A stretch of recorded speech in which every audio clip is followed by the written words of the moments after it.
Okay, hello everyone. I'm offering first a note of welcome. I'm Dr. Tormey. I'll be teaching this English 3400 class, Early Introduction to Early European Literature, as an online course for the first time this semester. I wanted to begin with this message specific to those enrolled in the spring 2023 term, so if you're watching this, that's you. This is the first of many 5 to 7 minute streaming video clips that I'll ask you to watch this term, so it's probably best to jump right in. I'm working off some notes here, so please be patient. I will ask you to review the course overview PowerPoint that you see linked below on the home page and also on the content page, where you'll hear some of these points again. But here's a quick update about this course in this particular term as we begin this new experience together. The class has been inspected and approved for online delivery, but you'll see a lot that confirms that it's still under construction. The basic scaffolding of the course is in place, and I'll be doing my best to keep the material updated and current in the weekly schedule you see on the content page. That means I'll be transcribing and streaming the weekly overview PowerPoints and then uploading them to YouTube for easy access, and then I'll be developing the discussion prompts and quizzes as we proceed through our schedule. So that part of the class will be under construction, and there might be times when I fall behind or otherwise falter. I apologize for those ahead of time, but rest assured that any discrepancies, oversights, or any other necessary adjustments will be made in ways that serve to the benefit of the student. I am asking for your help in maintaining this as a collaborative experience so we can tighten up the course for students in future semesters. My first request is for your patience as we proceed from week to week. And in return, I assure you that I'll keep an open mind about our new class schedule and the fact that we're basically doing a trial run.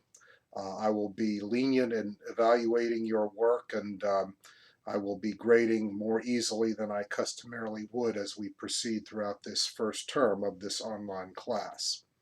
On the plus side, you'll notice that we're using open educational resources, OERs, for course content. And that means you don't have to buy a textbook. That should save you a bunch of money. I've created a course text through the Pressbook shell, which you are linked to, and I will link you to the specific readings as we proceed through the term. And then other supplemental materials provide context that are available online for free. So that development hopefully gives you some hope, even if we encounter some glitches and complications as we get adjusted to this new form of delivery and these new materials.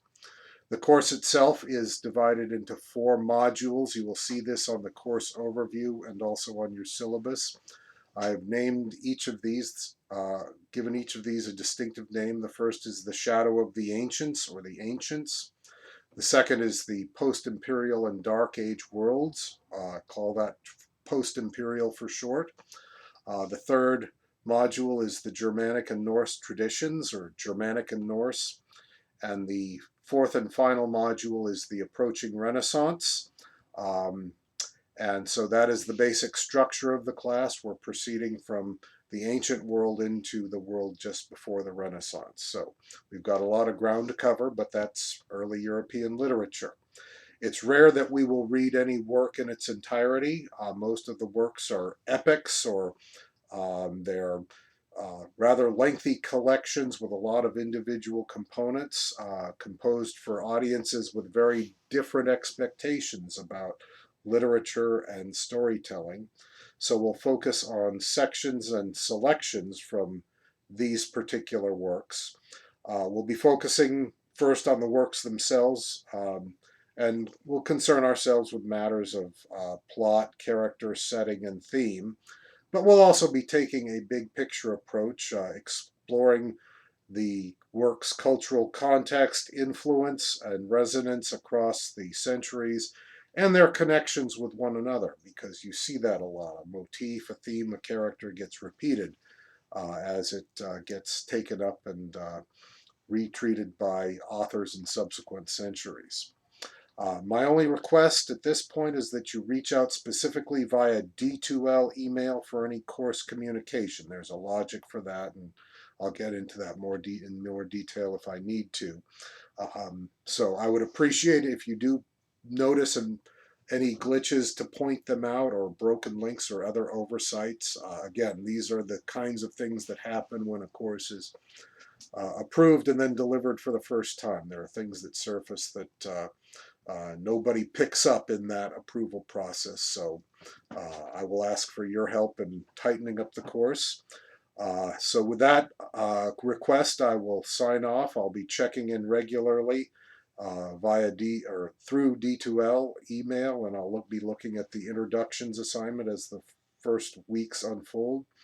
For now, I'll wish you best of luck as we begin the term, and I will end this introductory message there.